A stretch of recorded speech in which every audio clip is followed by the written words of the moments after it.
Muhammad Mahfud MD lahir 13 Mei 1957 di Sampang, Madura, Jawa Timur. Mahfud menikah dengan Zaizatun Nihayati dan dikaruniai 3 anak, yakni Dr. M. Ikhwan Zain, Dr. Vina Amalia, dan Royhan Akbar SH MJL. Mahfud MD menempuh pendidikan dasar dan menengah di Pamekasan, Madura, bersekolah di SD Negeri Waru, sembari mondok di pesantren Al-Mardiyah, kemudian melanjutkan ke Sekolah Pendidikan Guru Agama Negeri Pamekasan. Setelah itu, Mahfud melanjutkan pendidikan di Yogyakarta, menyelesaikan Sekolah Pendidikan Hakim Islam Negeri, kemudian menempuh pendidikan sarjana di Fakultas Hukum Universitas Islam Indonesia, jurusan Hukum Tata Negara, dan Fakultas Sastra dan Budaya Universitas Gadjah Mada, jurusan Sastra Arab. Mahfud meraih Magister Ilmu Politik dan Doktor Ilmu Hukum Tata Negara dari UGM. Mahfud MD mengawali karir sebagai dosen di alma maternya UII Yogyakarta, menjadi dosen Fakultas Hukum sejak 1984 dan diangkat menjadi guru besar bidang hukum tata negara pada usia 41 tahun. Sebagai profesor hukum tata negara, Mahfud MD aktif mengajar pada 18 universitas di berbagai daerah di Indonesia.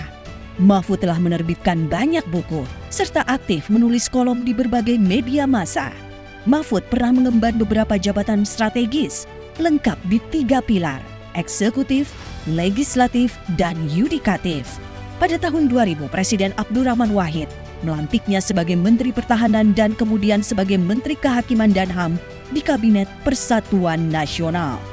Setelah era Presiden Wahid, Mahfud menjadi anggota Dewan Perwakilan Rakyat dari fraksi PKB. Setelah berkiprah di DPR, Mahfud MD terpilih sebagai Hakim Konstitusi periode 2008-2013 dan menjadi Ketua Mahkamah Konstitusi hingga 2013. Mahfud kemudian diangkat Presiden menjadi anggota Dewan Pengarah BPIP. Saat ini, sejak 2019, Mahfud dipercaya oleh Presiden Joko Widodo mengemban amanah sebagai Menteri Koordinator Bidang Politik Hukum dan Keamanan.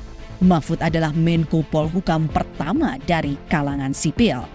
Di sela kesibukannya sebagai akademisi dan pejabat negara, Mahfud MD giat di berbagai organisasi kemasyarakatan. Pernah menjadi Ketua Dewan Kehormatan Ikatan Sarjana Nahdlatul Ulama ISNU, Mustasyar di Majelis Permusyawaratan Pengasuh Pesantren se-Indonesia MP3I, Ketua Dewan Penasehat Ikatan Keluarga Alumni Universitas Islam Indonesia, Ketua Dewan Pakar Keluarga Alumni Universitas Gadjah Mada. Pernah menjadi Koordinator Presidium Majelis Nasional Korps Alumni Himpunan Mahasiswa Islam atau KAHMI, serta pernah menjadi Ketua Asosiasi Pengajar Hukum Tata Negara dan Hukum Administrasi Negara. Mahfud yang dikenal sebagai sosok berintegritas mendapat sejumlah gelar kehormatan dari berbagai masyarakat adat. Di antaranya gelar Angku Mojo Sadio dari masyarakat Mage, Sumatera Barat, kemudian mendapat gelar Karaeng Tojeng yang berarti pembawa kebenaran dari masyarakat Galesong, Sulawesi Selatan. Mahfud juga mendapat kehormatan sebagai anak adat dari warga suku Marori Menggei, Merauke, Papua dengan nama Muhammad Mahfud Dongwol Kaise.